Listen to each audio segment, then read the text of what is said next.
Section 1. First, you have some time to look at questions 1 to 5.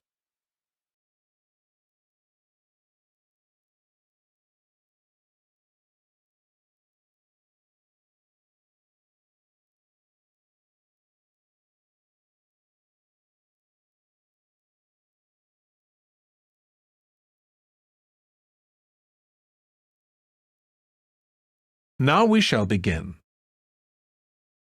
You should answer the questions as you listen because you will not hear the recording a second time. Listen carefully and answer questions 1 to 5. A very good afternoon to you all, ladies and gentlemen. I'm glad you've chosen to visit the prestigious Triton Museum of Art today, and I'll look forward to showing you around. But first, I would just like you to refer to the maps of the museum that you picked up on your way in. Now, where you picked up your maps is just to the left, as you enter the building outside the museum store.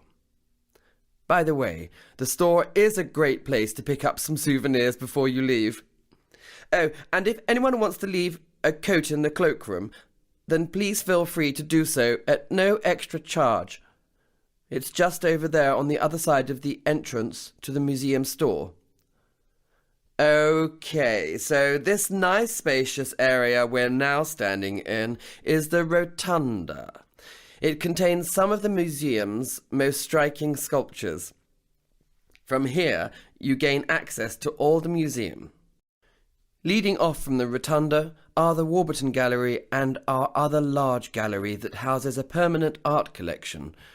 We'll be starting our tour actually in the permanent collection gallery, as it's the nearest of the two galleries to the entrance. We'll make our way afterwards to the other gallery I mentioned, as it's right next door. Oh, the smaller room behind the Warburton Gallery that you see on your maps is just a storage space for the museum, and access is blocked off to the public by a railing across the entrance to that area. So now, where were we? Ah, yes. After we visited those galleries, which will take us a good hour as there are so many interesting exhibits to see, we'll make our way back across the Rotunda and visit the Cowl Room. It's right at the far end of the museum, on the opposite side of the Rotunda to the Warburton and Permanent Collection galleries. It's one of the museum highlights and contains some high-quality contemporary art exhibits. Oh, I'm so sorry. I forgot to point out the ladies' and gents' toilets earlier.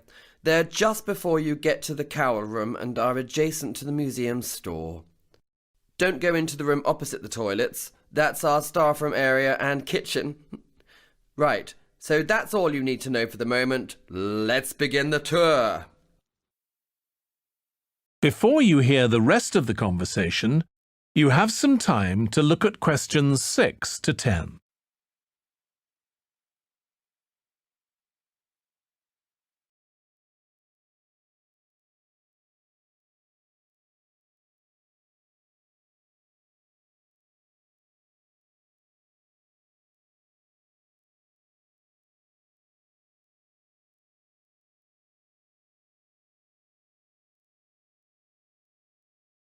Now listen and answer questions 6 to 10.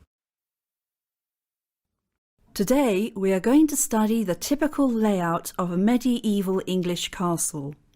Highly fortified and with difficult access, medieval castles were impressive strongholds, designed to keep the castle's inhabitants safe and the invaders at bay. The main entrance would have been the outer gatehouse, located at the bottom right-hand corner of the diagram, just by the chapel buildings. However, even if you had entered via the outer gatehouse into the castle grounds, you would still have been outside the main part of the castle. The buildings in the outer court were not the main residential areas of the castle. These latter buildings belonged to the inner castle area and were heavily protected both by a water-filled channel known as a moat, which extended around a third of the inner part of the castle, as well as the fortified walls around the castle exterior. To enter the innermost area, you had to enter a long, narrow tunnel known as a barbican, over and directly above which the gatehouse was located. The barbican, being the only access point to the inner castle, was narrow and heavily guarded to prevent large enemy forces storming the inner castle area. The inner castle area held the main buildings around which daily life revolved. Here the Great Hall, along with the great chambers and kitchens, were located, as well as the castle bakehouse. The Great Hall was the only building with a courtyard view to the back and front. Whilst the Great Hall enjoyed a central location in the inner castle area, the great chambers and kitchen were less prominently positioned. Both of the latter buildings were located off to either side of the Great Hall. The great chambers, unlike the bakehouse, which is next to one of the towers, did not enjoy a courtyard view. Part of the exterior castle wall formed the back wall of the great chambers, as it did with the stables, located in the outer court. That is the end of section 1. You now have half a minute to check your answers.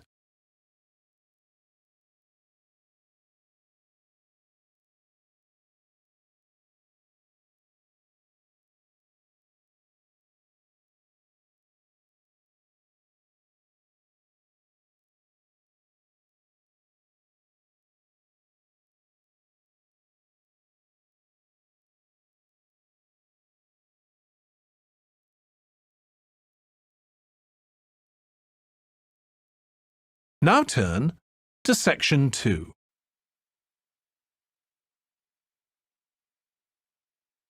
Section 2. First, you have some time to look at questions 11 to 15.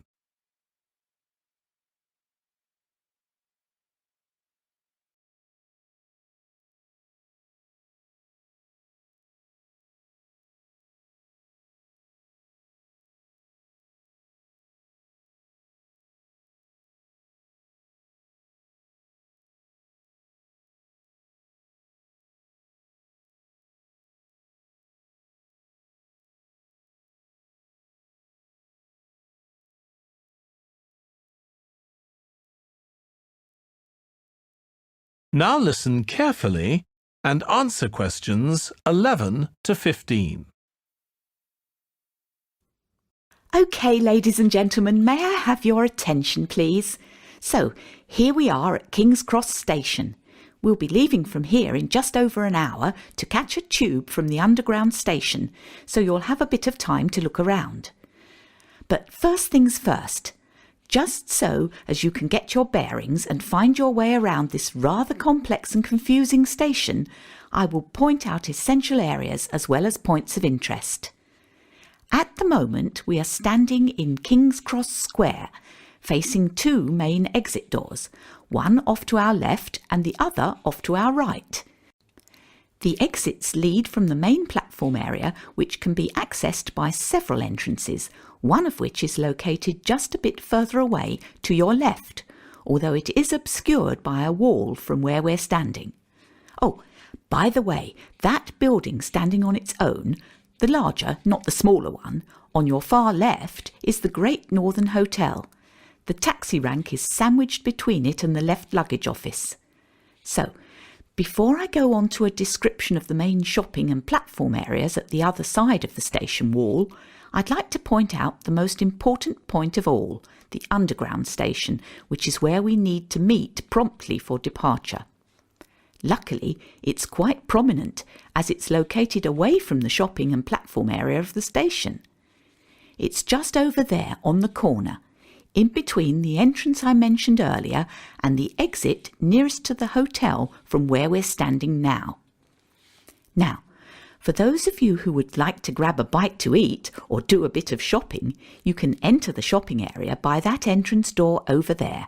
It's by far the nearest entrance. You will find several clothes shops in this area, in addition to a fast food outlet. When you go in the entrance, if you go straight ahead rather than turning left into the other part of the shopping complex, you will find two buildings facing one another. Within these buildings are several shops and eating places. In the building immediately after the ticket barriers on your right, you will find that the first shop you come across is the fast food outlet, Burgerland. If you need to avail yourself of the toilet facilities, then carry straight on past Burgerland and they're at the far end of the building.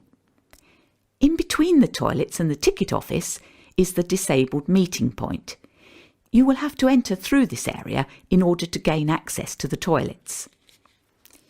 If you would like to go up to the second floor, where there are one or two shops and a pizzeria, then as you enter the shopping area through the main entrance, instead of going straight ahead, you turn off to the left.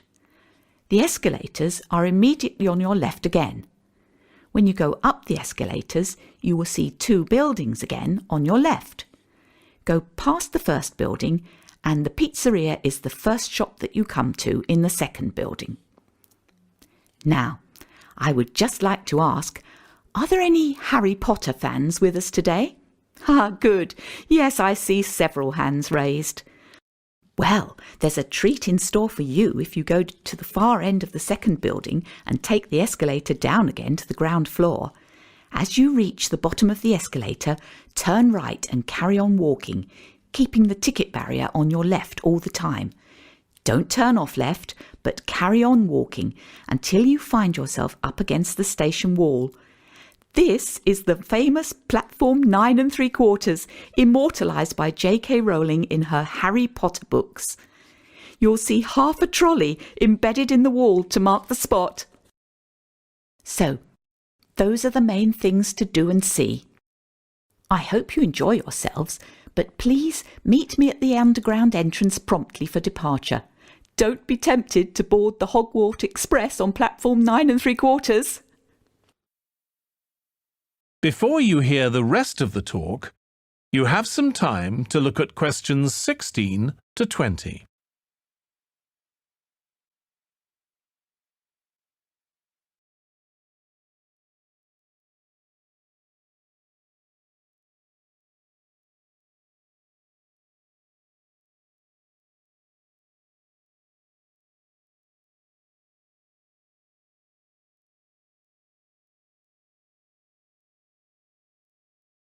Now listen and answer questions 16 to 20.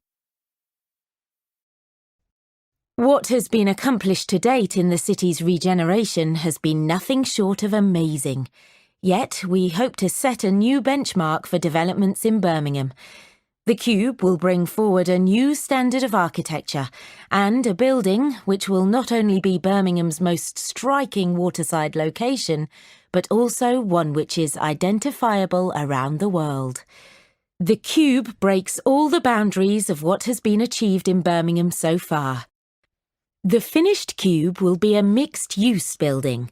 It will house the city's first rooftop restaurant with panoramic views, whilst a boutique hotel and residential apartments below will feature internal views over the twisting atrium. Further down, high-specification Grade A office space is planned, with more exclusive retail and waterside restaurants at the base.